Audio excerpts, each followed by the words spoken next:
Sheep. So, free speech and Twitter.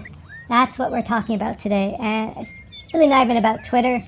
Don't even know if that Elon Musk guy likes sheep, but he's kind of brought this issue into the spotlight. It's really more about free speech. So I saw a survey, it was a year ago, or I don't know, maybe longer. Can't find it, don't take my word for it, don't trust me. But here's the point. The survey said the majority of respondents were concerned with free speech, and the survey also said the majority of the respondents were concerned with hate speech. And I think this summarizes the issue well. People are legit concerned about both these issues. People can be concerned about both of them at the same time, even the same person. And it seems like the free speech people say, yep, hate speech sucks, but you gotta live with it and deal with it in order to have a free society, so there's not a better way. And then it seems like the hate speech people say, well, come on, if you just let that hate speech have a platform, indirectly or directly, it's going to lead to some pretty bad things, and why would we just let something lead to some really bad things if we know we can prevent it? That doesn't really make sense. Just saying we gotta live with it and let bad things happen when we see them coming doesn't make a lot of sense either. People will articulate these issues better than me, but that's what I'm reducing it to at this point. Now, you could argue back that censoring hate speech just pushes it underground, doesn't make it go away, but it's not clear. Is underground hate speech worse than above ground? Does it do more harm? Does it do less harm? I don't know the answer to that.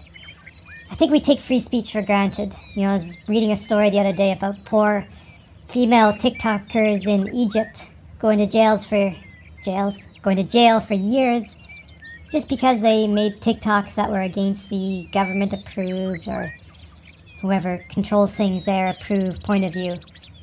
We're pretty lucky we can make TikToks, we can make sheep talks about things and not worry about going to jail, so I think we all agree that's pretty nice. And just for the general advancement of society and culture, people need to be free to express themselves. Share what they're really thinking and discuss it with other people and hear views from other people. It's good for people to be allowed to have different views and discuss them. Only allowing one approved view is neither freedom nor democracy nor good. And then, of course, there's always the question of who gets to decide what the approved view is? Who gets to decide what's hate speech, Because once anyone has political power, regardless of what side they're on, they always seem to twist it to their personal preference and gain. But maybe the real problem here is that we haven't found an effective way to deal with hate speech.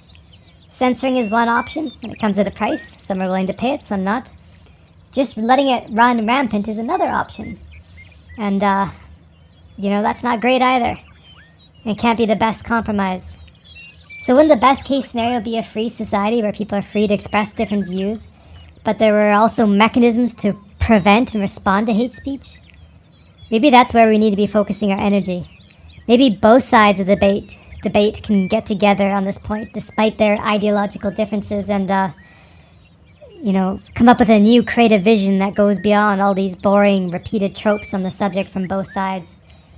Problem is when I say stuff like this, then both sides just don't like me or don't agree, but here, just a provisional suggestion. Just a possible idea, maybe not even a good one. What if whenever there's hate speech, we looked at how it happened in the first place and said, how are we going to prevent this? Because isn't a pinch of prevention worth a pound of cure? If we're really so concerned about hate speech, shouldn't we be concerned about preventing it? Stopping it from happening in the first place? And then when it does happen, can't we have a better way to deal with it than just censor everything we don't like, and then whoever is going to be in power is going to abuse that to their liking? So do better, I guess. Eat hay. Sheep thoughts out.